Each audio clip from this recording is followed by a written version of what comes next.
ನಮಸ್ಕಾರ ಸ್ನೇಹಿತರೆ. ನಮ್ಮ ಕರ್ನಾಟಕ ರಾಜ್ಯ ಲೆಕ್ಕ ಪರಿಶೋಧನೆ ಮತ್ತು ಲೆಕ್ಕಪತ್ರ ಇಲಾಖೆಯ ಅಧಿಕಾರಿ ನೌಕರರ ಸಂಘದ ಯೂಟ್ಯೂಬ್ ಚಾನೆಲ್ಗೆ ಸ್ವಾಗತ ಸುಸ್ವಾಗತ. ಸ್ನೇಹಿತರೆ, ನಮ್ಮ ಇಲಾಖೆಯ ಹಲವು ಅಧಿಕಾರಿಗಳು ನೌಕರರು ಬೇರೆ ಬೇರೆ ಇಲಾಖೆಗಳಲ್ಲಿ ವಿವಿಧ ಹುದ್ದೆಗಳಲ್ಲಿ ಕಾರ್ಯನಿರ್ವಹಿಸ್ತಾ ಇದ್ದಾರೆ. ದಿನನಿತ್ಯದ ಅವರ ಕಾರ್ಯಗಳಲ್ಲಿ ಹಲವು ಸವಾಲುಗಳನ್ನು ಎದುರಿಸುತ್ತಾ ಇದ್ದಾರೆ. ಸರ್ಕಾರದ ಕಾಯ್ದೆಗಳು, ನಿಯಮಗಳು, ಸುತ್ತೋಲೆಗಳಿಗೆ ಸಂಬಂಧಿಸಿದ ಹಾಗೆ ಅವರಿಗೆ ಸಾಕಷ್ಟು ಸ್ಪಷ್ಟೀಕರಣದ ಅಗತ್ಯವಿರುತ್ತದೆ. ಇದೇ ಹಿನ್ನೆಲೆಯಲ್ಲಿ ನಾವು ಈ ಯೂಟ್ಯೂಬ್ ಚಾನೆಲ್ ಅನ್ನ ಇವತ್ತು ಆರಂಭಿಸ್ತಾ ಇದ್ದೀವಿ. ಇದರಲ್ಲಿ ಸರ್ಕಾರದ ವಿವಿಧ ಕ್ಷೇತ್ರಗಳಲ್ಲಿ ಅನುಭವ ಹೊಂದಿರತಕ್ಕಂತಹ ಪರಿಣಿತರಿಂದ ಆಗಾಗ್ಗೆ ಕೇಳತಕ್ಕಂತಹ ಪ್ರಶ್ನೆಗಳು ಮತ್ತು ಅವುಗಳಿಗೆ ನೀಡಬೇಕಾದಂತಹ ಉತ್ತರಗಳ ಮಾದರಿಯಲ್ಲಿ 5 ರಿಂದ 10 ನಿಮಿಷದ ವಿಡಿಯೋಗಳನ್ನ, ತರಬೇತಿ ವಿಡಿಯೋಗಳನ್ನ ಮಾಡಿಸಿ ಇದರಲ್ಲಿ ಅಪ್ಲೋಡ್ ಮಾಡತಕ್ಕಂತಹ ಒಂದು ಯೋಜನೆಯನ್ನ ನಾವು ಹೊಂದಿದ್ದೇವೆ. ಇದರಿಂದ ನಮ್ಮ ಇಲಾಖಾ ನೌಕರರು ತಮ್ಮ ದಿನನಿತ್ಯದ ಕಾರ್ಯನಿರ್ವಹಣೆಯಲ್ಲಿ ತಮ್ಮ ಸಾಮರ್ಥ್ಯವನ್ನು ಅಭಿವೃದ್ಧಿಪಡಿಸಿಕೊಂಡು ಇನ್ನಷ್ಟು ಸಮರ್ಥವಾಗಿ ಕಾರ್ಯನಿರ್ವಹಿಸಬೇಕೆಂಬುದು ನಮ್ಮ ಉದ್ದೇಶ. ಅಲ್ಲದೆ ನಮ್ಮ ಇಲಾಖೆಯ ಅಧಿಕಾರಿ ನೌಕರರಿಗೆ ಅಗತ್ಯವಾಗಿರತಕ್ಕಂತಹ SAS ಪರೀಕ್ಷೆಗಳು ಹಾಗೂ ಅಕೌಂಟ್ಸ್ ಹೈಯರ್ ಲೋವರ್ ನಂತಹ ವಿವಿಧ ಪರೀಕ್ಷೆಗಳನ್ನ ಪಾಸ್ ಮಾಡಲಿಕ್ಕೆ ಅನುಕೂಲವಾಗತಕ್ಕಂತಹ ವಿಡಿಯೋಗಳನ್ನ ಇದರಲ್ಲಿ ಮಾಡಿಸಿ ಅಪ್ಲೋಡ್ ಮಾಡಬೇಕೆನ್ನುವ ಉದ್ದೇಶ ನಮಗಿದೆ. ಈ ಹಿನ್ನೆಲೆಯಲ್ಲಿ ಇದನ್ನ ಇವತ್ತು ನಾವು ಚಾಲನೆ ಮಾಡ್ತಾ ಇದ್ದೀವಿ. ನಮಸ್ಕಾರ ಆತ್ಮೀಯರೇ.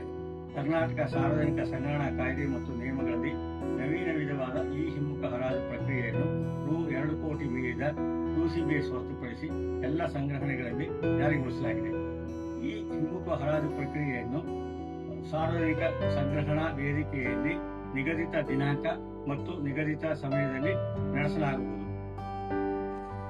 ಇದರಿಂದ ಸರ್ಕಾರಕ್ಕೆ ಹೆಚ್ಚಿನ ಪಾರದರ್ಶಕತೆಯಿಂದ ಕೂಡಿದ ಸ್ಪರ್ಧಾತ್ಮಕ ದರದ ಲಾಭದ ಜೊತೆಗೆ ನಿಗದಿತ ಟೆಂಡರುದಾರರಿಗೆ L1 ಟೆಂಡರುದಾರರೊಂದಿಗೂ ಸಹ ಈ ಹರಾಜಿನಲ್ಲಿ ಮತ್ತೊಮ್ಮೆ ಟೆಂಡರ್ನಲ್ಲಿ ಭಾಗವಹಿಸುವ ಅವಕಾಶವಿರುತ್ತದೆ. ಕರ್ನಾಟಕ ಸರ್ಕಾರದಲ್ಲಿ ಹೊಸದಾಗಿ 2ನೇ ದರ್ಜೆ ಸಹಾಯಕರಾಗಿ ಸೇವೆಗೆ ನೇಮಕ ಹೊಂದಿದವರಿಗೆ ವೇತನ ನಿಗದೀಕರಣ ಯಾವ ರೂಲ್ಸ್ ಪ್ರಕಾರ ಮಾಡಬೇಕು, ಯಾವ ರೀತಿ ಮಾಡಬೇಕು ಅಂತ ಇವಾಗ ನಾನು ಒಂದು ವಿವರಣೆ, ಪೇ ಫಿಕ್ಸೇಷನ್ ಸಮೇತ ವಿವರಣೆ ಮಾಡಿಕೊಡ್ತಾ ಇದ್ದೀನಿ. First, pay scale of second division clerks 19,450-450-950-37,900 on 1/7/2004 ಅಂದ್ರೆ 1/7/2014 ಸೆಕೆಂಡ್ ಡಿವಿಷನ್ ಆಗಿ ಇವರು 19,950 ಮತ್ತೆ ಕನಿಷ್ಠ ಮತ್ತೆ 37,900 ವೇತನ ಶ್ರೇಣಿಯಲ್ಲಿ ನೇಮಕವಾಗುತ್ತಾರೆ. ಇವರು ವೇತನ ಶ್ರೇಣಿಯಲ್ಲಿ ನೇಮಕವಾದಾಗ ಇವರ ಮೌಲಿಕ ಅಂದ್ರೆ ಪ್ರಾರಂಭಿಕ ವೇತನವನ್ನು KCSR ನಿಯಮ 42ರ ಪ್ರಕಾರ 19,900 ಹಂತದಲ್ಲಿ ನಿಗದಿ ಮಾಡ್ತಾರೆ. 1 ವರ್ಷ ಆದ ನಂತರ ಇವರ ವೇತನವನ್ನು ಪ್ರಥಮ ವಾರ್ಷಿಕ ವೇತನ ಬಡ್ತಿ ಮಂಜೂರು ಮಾಡಿ ಇವರ ವೇತನವನ್ನು 19,950 ಪ್ಲಸ್ 450 ರೂಪಾಯಿ, ಇದು ಆನ್ಯುವಲ್ ಇನ್ಕ್ರಿಮೆಂಟ್ ಅಂದ್ರೆ ವಾರ್ಷಿಕ ವೇತನ ಬಡ್ತಿ ದರದಲ್ಲಿ ಮೊದಲನೇ ವಾರ್ಷಿಕ ವೇತನ ಬಡ್ತಿಯನ್ನು ಮಂಜೂರು ಮಾಡ್ತಾರೆ. ಎರಡನೇದಾಗಿ 1/7/2016ಕ್ಕೆ ಇವರ ವೇತನವನ್ನು 19,950 ಪ್ಲಸ್ 450 ಪ್ಲಸ್ 450 ಅಂತ 2ನೇ ವಾರ್ಷಿಕ ವೇತನವನ್ನು ಶಾಂಕ್ಷನ್ ಮಾಡಿ ವೇತನ ನಿಗದಿ ಮಾಡ್ತಾರೆ. ಇವರು ವೇತನವನ್ನು 3ನೇ ವಾರ್ಷಿಕ ವೇತನ ಭತ್ತಿ ಕೊಡೋದಕ್ಕೆ ಇವರು ಪ್ರವೇಶನ ಅವಧಿಯನ್ನು ಇದಾಗಿ ವಿಳಂಬವಾಗಿ ಪಾಸ್ ಇಲಾಖಾ ಪರೀಕ್ಷೆಯನ್ನು ವಿಳಂಬವಾಗಿ ಪಾಸ್ ಮಾಡಿರೋದ್ರಿಂದ 3ನೇ ಇನ್ಕ್ರಿಮೆಂಟ್ ಕೊಡೋದಿಲ್ಲ.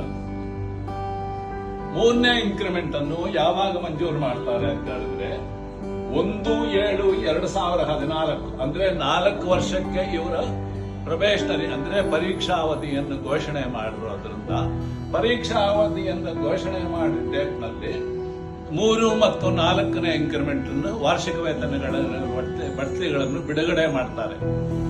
1/7/2014 ಮತ್ತು 1/7/2015 ವಾರ್ಷಿಕ ವೇತನ ಬಡ್ತಿಗಳು ಮಾನಿಟರಿ ಬೆನಿಫಿಟ್ ಅಂದ್ರೆ ಆರ್ಥಿಕ ಸೌಲಭ್ಯ ಮಾತ್ರ ಇವರಿಗೆ ಅನ್ವಯ ಆಗುತ್ತೆ. 3ನೇ ವಾರ್ಷಿಕ ವೇತನ ಬಡ್ತಿ 1/7/2016 ಮತ್ತೆ 1/7/2017ರಲ್ಲಿ 4ನೇ ವೇತನ ಬಡ್ತಿ ಇದಾಗುತ್ತೆ, ಡ್ಯೂ ಆಗುತ್ತೆ. ಅದನ್ನು ಪ್ರೊಬೇಷನ್ ಡಿಕ್ಲೇರ್ ಆದಾಗ ಅದನ್ನು ಶಾಂಕ್ಷನ್ ಮಾಡ್ತಾರೆ. ಆದರೆ ಅದರ ಮಾನಿಟರಿ ಬೆನಿಫಿಟ್ ಮಾತ್ರ 1/7/2018 ಇಂದ ಮಂಜೂರು ಮಾಡ್ತಾರೆ. ಯಾಕೆ ಅಂತ ಹೇಳಿದ್ರೆ ಇವರು ಇಲಾಖಾ ಪರೀಕ್ಷೆಗಳನ್ನು ವಿಳಂಬವಾಗಿ ಪಾಸ್ ಮಾಡಿರ್ತಾರೆ, ನಿಧಾನವಾಗಿ. 2 ವರ್ಷದೊಳಗೆ ಪಾಸ್ ಮಾಡಿದ್ರೆ ಮಾತ್ರ 3ನೇ ಇಂಕ್ರಿಮೆಂಟ್ ಅಂದ್ರೆ 1/7/2014ರಲ್ಲಿ ಇವರಿಗೆ ಡ್ಯೂ ಆಗಿದ್ದ ವಾರ್ಷಿಕ ವೇತನ ಬಡ್ತಿ ಮಾನಿಟರಿ ಬೆನಿಫಿಟ್ ಸಮೇತ ಸಿಗ್ತಾ ಇತ್ತು.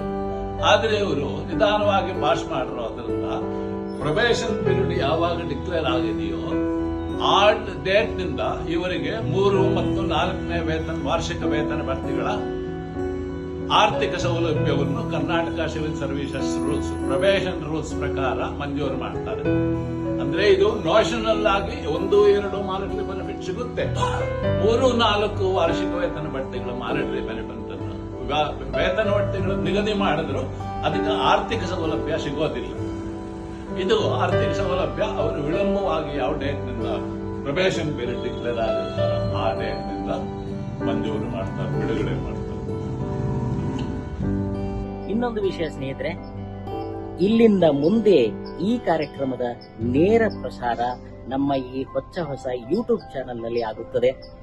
ನಮ್ಮ ಈ ಕಾರ್ಯಕ್ರಮಕ್ಕೆ ಆಗಮಿಸಲು ಸಾಧ್ಯವಾಗದೇ ಇರತಕ್ಕಂತಹ ನಮ್ಮ ಎಲ್ಲ ಇಲಾಖೆಯ ಅಧಿಕಾರಿ ನೌಕರರು ಮತ್ತು ಅವರ ಕುಟುಂಬಸ್ಥರು ಈ ಕಾರ್ಯಕ್ರಮವನ್ನ ನಮ್ಮ ಈ ನೇರ ಪ್ರಸಾರದಲ್ಲಿ ವೀಕ್ಷಿಸಬಹುದು.